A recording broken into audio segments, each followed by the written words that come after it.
অনেক আগের কথা। সিন্ধু নদের তীরের বধান নামক এক ছোট গ্রামে রাজা গর্দান বাদশাহ রাজত্ব করতেন। তার প্রাসাদের সামনে একটি বড় চত্বর ছিল, যেখানে প্রতি বৃহস্পতিবার মেলা বসত। মেলায় দূর দূরান্ত থেকে মানুষ আসত এবং তাদের মালপত্র বিক্রি করত। ওই চত্বরের এক কোণে একজন অন্ধ ফকির থাকতেন, যার নাম ছিল বাবা রহমদিল। এই ফকিরের চোখে কোনো আলো ছিল না, কিন্তু তার হৃদয় ছিল এক অদ্ভুত জ্যোতি। তিনি সবসময় হাতে একটি লাঠি রাখতেন এবং অলিতে গলিতে ঘুরে বেড়াতেন। মানুষ তাকে সৎকা দিত আর তিনি মন ভরে দোয়া করতেন। একদিন মেলায় হঠাৎ আগুন লেগে গেল। আগুন এত ভয়াবহ ছিল যে পুরো বাজারে হুড়োহুড়ি পড়ে গেল। মানুষ তাদের মালপত্র ফেলে পালাতে শুরু করল। এই আগুন সবাইকে আতঙ্কিত করে দিয়েছিল। ছিজোরা তাদের মায়েদের জড়িয়ে ধরছিল আর বৃদ্ধরা অসহায় হয়ে দাঁড়িয়েছিল। আগুনের লেলিহান শিখা আকাশ ছুঁই ছুঁই করছিল এবং ধোঁয়া পুরো গ্রামে ছড়িয়ে পড়েছিল। চারদিকে কেবল চিৎকার আর আহাজারি। মানুষ প্রাণ বাঁচাতে দৌড়াচ্ছিল। এই আগুনে 50টিরও বেশি দোকান পুড়ে ছাই হয়ে গেল। একজন বৃদ্ধা মহিলা, যিনি ঝুড়িতে করে ফল বিক্রি করতেন, তিনিও এই আগুনের গ্রাসে পড়লেন। মানুষ তাকে বাঁচানোর চেষ্টা করেছিল, কিন্তু আগুনের তীব্রতা এত বেশি ছিল যে কেউ কাছে যেতে পারছিল না। সেই বৃদ্ধা আর্তনাদ করতে করতে একসময় চিরদিনের জন্য শান্ত হয়ে গেলেন। তার কেউ ছিল না, না স্বামী, না সন্তান, না কোনো আত্মীয়। রাজা গর্দান বাদশাহ যখন নিজের প্রাসাদের ছাদ থেকে এই দৃশ্য দেখলেন, তখন তার মন কেঁদে উঠল। তিনি তখনই আদেশ দিলেন যে আজ থেকে এই গ্রামে আর কোনোদিন কোনো মেলা বসবে না। মানুষ তাদের মৃতদের কাঁধে নিয়ে যাচ্ছিল এবং পথে পথে কান্না শোনা যাচ্ছিল। সেই দিনের পর থেকে গ্রামে আর কোনো খুশির মেলা বসেনি। বাদশাহ নিজে এসে ক্ষতিগ্রস্তদের সাহায্য করলেন এবং বিনামূল্যে খাদ্য বিতরণের আদেশ দিলেন। আগুনের পর গ্রামের শোকের ছায়া নেমে এলো। প্রতিটি ঘরেরই কোনো না কোনো ক্ষতি হয়েছিল। বাবা রহমদিল ফকিরের কোনো দোকান ছিল না, কিন্তু তার ছোট্ট কুড়ে ঘরটিও আগুনে পুড়ে ছাই হয়ে গিয়েছিল। এখন সেই ফকির পুরোপুরি গৃহহীন হয়ে পড়লেন। তার বয়স ছিল 70 বছরেরও বেশি এবং তার দেখাশোনা করার মতো কোনো সন্তানও ছিল না। গ্রামের মানুষও এত ব্যস্ত ছিল যে কারও ফকিরের দিকে তাকানোর ফুরসত ছিল না। রাতে ফকির গাছের নিচে ঘুমাতেন। তার কাছে একটি ছোট পুটলি ছিল, যাতে 2টি কাপড় এবং একটি মাটির বাটি ছিল। এই বাটিতে মানুষ ভিক্ষা হিসেবে চাল, রুটি বা কোনো মুদ্রা দিয়ে দিত। তিনি কখনো কারো কাছে বেশি চাইতেন না। যা পেতেন তাতেই শুকরিয়া আদায় করতেন।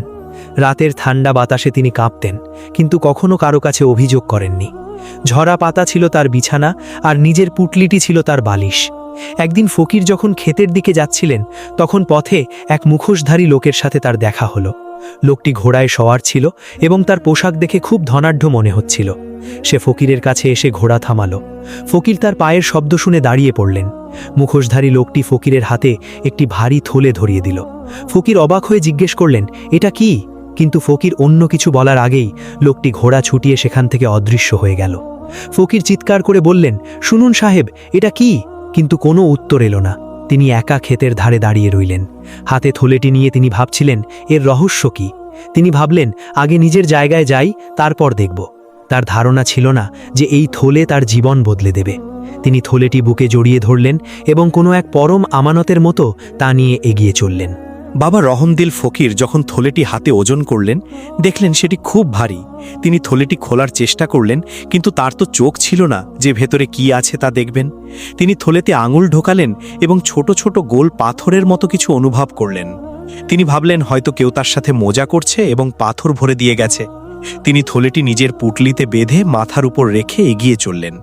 কিছুক্ষণ পর তিনি একটি নদীর কিনারে পৌঁছলেন, যেখানে তিনি সবসময় উজু করতেন। তিনি লাঠি দিয়ে জায়গা খুঁজে তার বসার সেই চ্যাপ্টা পাথরটি পেলেন। তিনি রোজ এখানে উজু করতেন এবং আল্লাহর কাছে দোয়া চাইতেন। তিনি ভাবলেন আজও উজু করে বাড়ি ফিরে যাবেন। সেই দিন তার সাথে কি ঘটতে চলেছে সে সম্পর্কে তার কোনো ধারণা ছিল না। তিনি মুখে পানি দিলেন এবং ভাবলেন, কেননা এই থলেটি ধুয়ে পরিষ্কার করে নেওয়া যাক।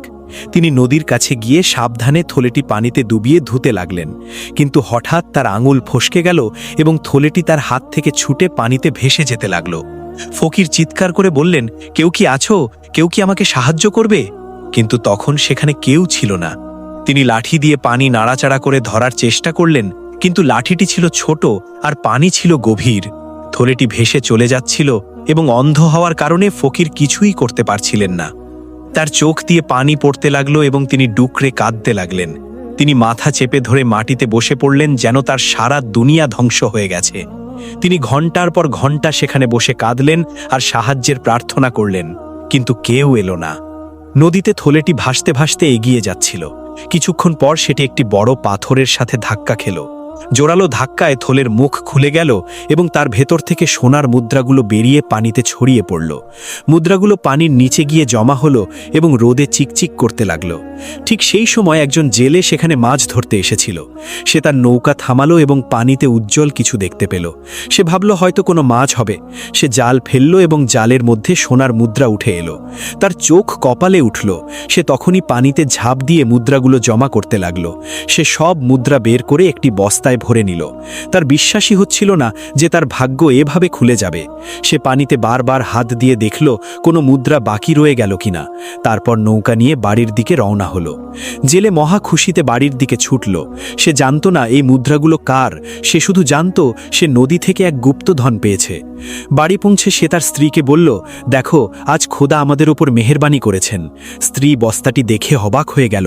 সে জিজ্ঞেস করল, এই মুদ্রা কোথা থেকে আনলে? জেলে সব কথা খুলে বললে স্ত্রী বলল, এটা তো কারো আমানত হতে পারে।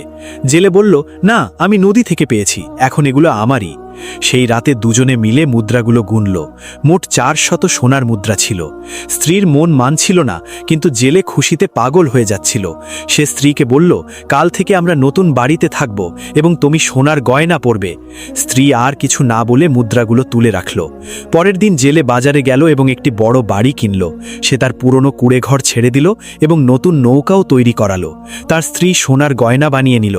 গ্রামবাসী অবাক হয়ে ভাবছিল, এই জেলে যে কাল পর্যন্ত না খেয়ে মরছিল, সে আজ এত ধনী হলো কি করে? মানুষ জিজ্ঞেস করলে জেলে কিছু বলতো না। কিন্তু একদিন তার স্ত্রী এক প্রতিবেশীকে বলে দিল যে নদী থেকে তারা গুপ্তধন পেয়েছে। এরপর পুরো গ্রামে কথাটি ছড়িয়ে পড়ল। সবাই জেলের ভাগ্যের প্রশংসা করছিল, কিন্তু কেউ জানত না এই মুদ্রাগুলো অন্য কারো ছিল। জেলে এখন গ্রামের সবচেয়ে ধনী ব্যক্তি হয়ে গেল। সে মেহমানদের দাওয়াত দিতে শুরু করল এবং সবাইকে নিজের সম্পদ দেখাতে বেড়ালো। এদিকে অন্ধ ফকির খুব কষ্টে ছিলেন। তিনি সেই গাছের নিচে বসে কাঁদছিলেন। দিন গড়িয়ে রাত এলো, কিন্তু তিনি সেখানেই বসে রইলেন।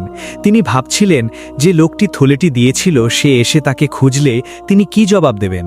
তিনি সারাদিন কিছু খাননি এবং পানিও পান করেননি। তার বুক ভারী হয়ে আসছিল। তিনি নিজেকেই বলছিলেন, বাবা রহমদিল, তোমার মতো বোকা আর কেউ নেই। তুমি অন্য একজনের আমানত হারিয়ে ফেলেছ। রাত গভীর হলে তিনি ক্লান্ত হয়ে সেখানেই ঘুমিয়ে পড়লেন। বারবার ঘুম ভেঙে যাচ্ছিল, শুধু সেই থলের কথা মনে পড়ছিল। সারা রাত এপাশ ওপাশ করে তিনি সকালের অপেক্ষা করলেন। বারবার উঠে নদীর পাড়ে যাচ্ছিলেন এই আশায় যে হয়তো থলেটি কোথাও আটকে আছে, কিন্তু সেখানে কিছুই ছিল না। সেই রাতে তার বোনের ছেলে জৈন সেখানে এলো। জৈন এক তরুণ ছেলে, যে তার মায়ের মৃত্যুর পর থেকে ফকিরের সাথেই থাকত। সে সারাদিন জঙ্গল থেকে কাঠ কুড়িয়ে বাজারে বিক্রি করত। যখন সে বাড়ি ফিরল, দেখল ফকির সেখানে নেই। সে খুঁজতে খুঁজতে নদীর পাড়ে এসে দেখল ফকির গাছের নিচে বসে আছেন। ফকিরকে কাঁদতে দেখে তার মন কেঁপে উঠল এবং সেও তার পাশে বসে কাঁদতে লাগল। সে জিজ্ঞেস করল, বাবাজান, আপনি কেন কাঁদছেন? ফকির বললেন, বেটা, আমি এক মস্ত বড় ভুল করে ফেলেছি। জৈন ফকিরের হাত নিজের হাতে নিয়ে তাকে সান্ত্বনা দিতে লাগল। সে ফকিরের মাথা নিজের কোলে রাখল এবং চুলে হাত বুলিয়ে দিতে লাগল, যেমন একজন মা তার সন্তানকে দেয়। জৈনের চোখ থেকেও পানি পড়ছিল। সে তার বাবাকে এই অবস্থায় দেখে অস্থির হয়ে পড়েছিল। ফকির জৈনকে সব কথা খুলে বললেন, কিভাবে এক মুখোশধারী লোক তাকে থলেটি দিয়েছিল এবং কিভাবে সেটি নদীতে ভেসে গেল। জৈন জিজ্ঞেস করল, বাবা, আপনি কি থলেটি খুলে দেখেছিলেন যে ওতে কি ছিল? ফকির বললেন, না বেটা, আমি তো অন্ধ, কিভাবে দেখব? জৈন বলল, তাহলে তো আমরা জানিও না ওতে কি ছিল। ফকির বললেন, কিন্তু ওটা খুব ভারী ছিল, হয়তো মুদ্রা ছিল। জৈন বলল, কোনো ব্যাপার না বাবা, আমরা ওটা খুঁজে বের করব। ফকির বললেন, বেটা, নদীর পানি তো বয়ে গেছে, থলে কোথায় পাওয়া যাবে? জৈন বলল, সকাল হোক, আমি খুঁজব। জৈন কথা দিল যে সে থলেটি খুঁজে আনবে, যাই করতে হোক না কেন। সে ফকিরকে বলল তার জন্য জন্য দোয়া করতে। ফকির উঠে জৈনের মাথায় হাত রেখে দীর্ঘ দোয়া করলেন। সকাল হতেই জৈন নদীর পাড় থেকে শুরু করে সামনের পুরো এলাকা তন্ন তন্ন করে খুঁজল। সেখানে কয়েকটা পাথর ছাড়া আর কিছুই পেল না। সে ক্লান্ত হয়ে ফিরে এলে দেখল ফকির বসে দোয়া করছেন। জৈন বলল, বাবা, ওখানে তো কিছু পেলাম না, তবে চলুন গ্রামে যাই। দুজনে গ্রামের দিকে রওনা হলেন।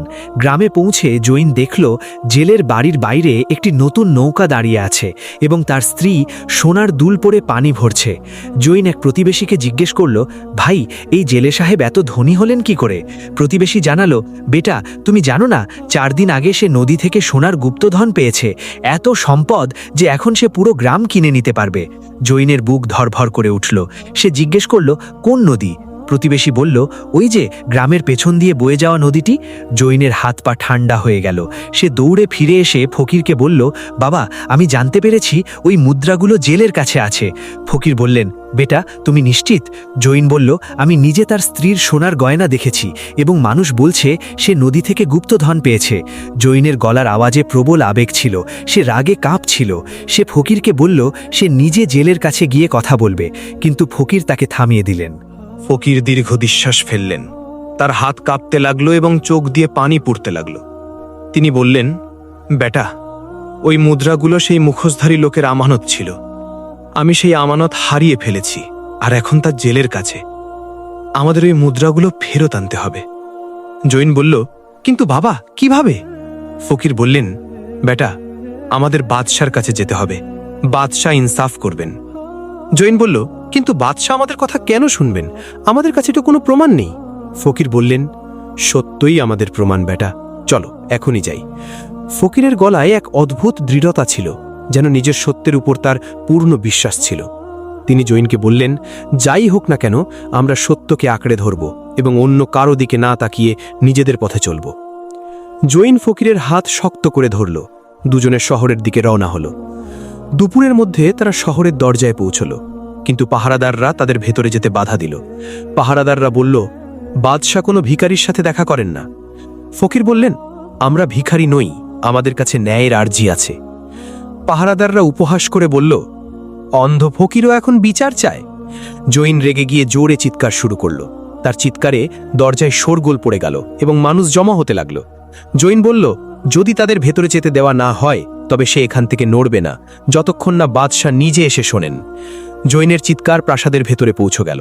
বাদশাহ তার সিপাহীকে জিজ্ঞেস করলেন, এই শোরগোল কিসের? সিপাহী জানালো, বাদশাহ সালামত, একজন অন্ধ ফকির এবং তার সাথী ইনসাফ চাইছে। বাদশাহ বললেন, অন্ধ ফকির ইনসাফ চায়? এটি তো বড় কৌতূহলের ব্যাপার, ওদের ভেতরে আসতে দাও। ফকির এবং জৈন প্রবেশ করলেন। ফকির তার লাঠি ধরেছিলেন এবং জৈন তার হাত ধরেছিল।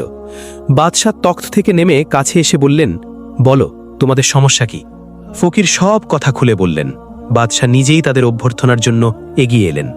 বাদশাহ ফকিরের কাঁধে হাত রেখে বললেন, তোমাদের ভয়ের কিছু নেই, তোমরা ইনসাফ পাবে। বাদশার এই সম্মানে ফকিরের চোখ দিয়ে পানি গড়িয়ে পড়ল। ফকির জানালেন কিভাবে এক মুখোশধারী লোক তাকে থলেটি দিয়েছিল, কিভাবে সেটি নদীতে পড়ল এবং কিভাবে এখন তিনি জানতে পেরেছেন যে জেলে ওই মুদ্রাগুলো পেয়েছে। বাদশাহ জিজ্ঞেস করলেন, তুমি কিভাবে জানলে ওই মুদ্রাগুলো তোমার থলের? ফকির বললেন, বাদশাহ সালামত, আমার মন বলছে ওগুলোই সেই মুদ্রা। বাদশাহ বললেন, মন দিয়ে বিচার হয় না, প্রমাণ চাই। জৈন বলল, বাদশাহ সালামত, আমি নিজে দেখেছি জেলে নতুন নৌকা বানিয়েছে এবং তার স্ত্রী সোনার গয়না পরেছে, অথচ কাল পর্যন্ত সে না খেয়েছিল। বাদশাহ চিন্তা করলেন এবং তারপর জেলেকে তলব করার আদেশ দিলেন। বাদশাহ তার সিপাহীদের বললেন তাকে এখনই হাজির করতে। বাদশাহ ফকিরকে নিজের কাছে একটি বিশেষ আসনে বসালেন এবং বললেন বিষয়টি মীমাংসা না হওয়া পর্যন্ত যেন তিনি এখানেই বসেন। যখন জেলে প্রাসাদে পৌঁছল, তার হাত কাঁপতে লাগলো এবং মুখ ফ্যাকাশে হয়ে গেল।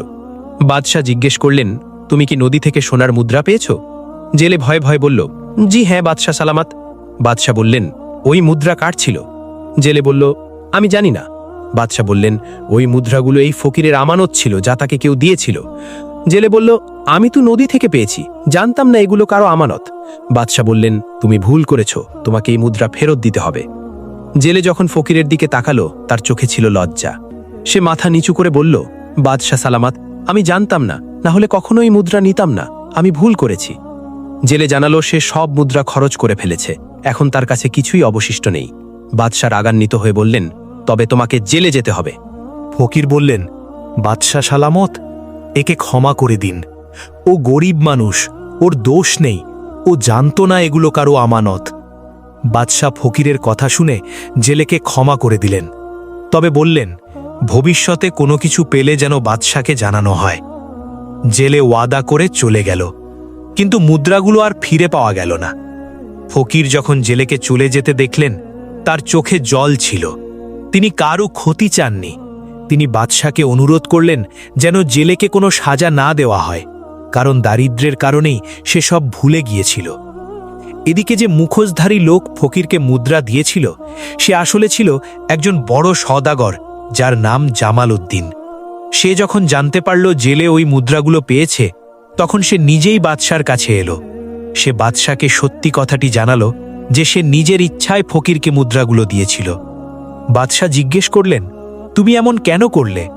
জামাল উদ্দিন বলল, আমি দেখতে চেয়েছিলাম এই দুনিয়ায় এখনো সৎ মানুষ আছে কিনা। ফকির জামাল উদ্দিনের কণ্ঠস্বর শুনে তাকে চিনে ফেললেন। তার চোখে জল চলে এলো। তার চেহারায় দুঃখের সাথে সাথে এক অদ্ভুত শান্তিও ছিল যে অবশেষে সেই মানুষটিকে পাওয়া গেছে।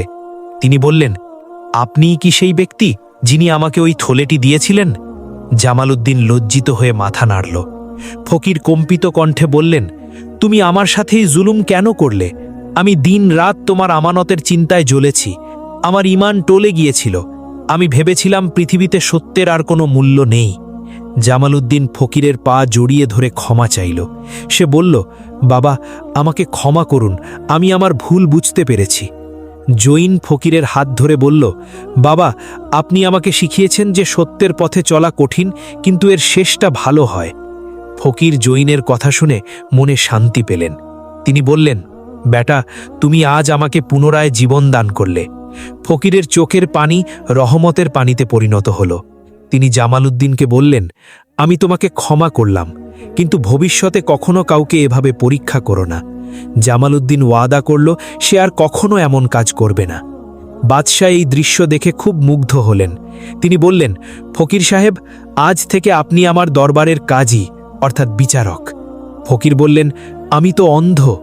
বাদশাহ বললেন, আপনার ভেতরে এমন দূরদৃষ্টি আছে যা চোখ থাকাদের মধ্যেও নেই। জামাল উদ্দিন বলল, আমি সব মুদ্রা ফকির সাহেবকে দিয়ে দিচ্ছি। ফকির বললেন, আমার কিছুই চাই না। এই মুদ্রাগুলো ওই মসজিদে দিয়ে দেওয়া হোক যেখানে গরিব শিশুরা পড়াশোনা করে। বাদশাহ এই প্রস্তাব মেনে নিলেন। কয়েকদিন পর অলৌকিকভাবে ফকিরের চোখে আলো ফিরে এলো।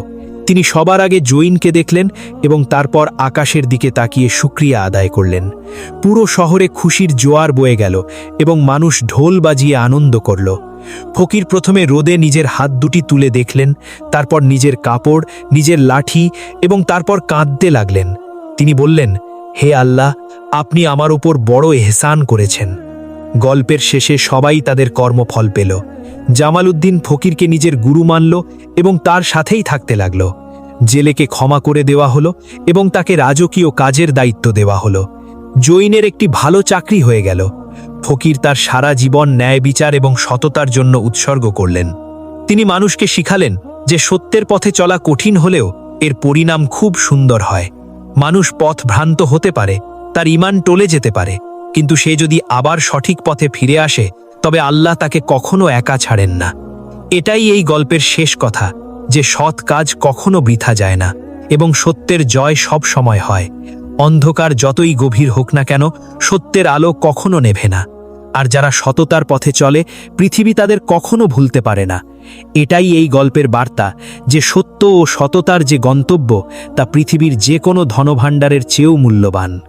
বন্ধুরা, যদি আপনারা চান এমন সত্য এবং মর্যাদাপূর্ণ গল্প আপনাদের কাছে পৌঁছতে থাকুন, তবে এই যাত্রায় আমাদের সাথে থাকুন এবং পরবর্তী ভিডিও দেখার জন্য আমাদের চ্যানেল নেকির পথ অবশ্যই সাবস্ক্রাইব করে রাখুন। ধন্যবাদ।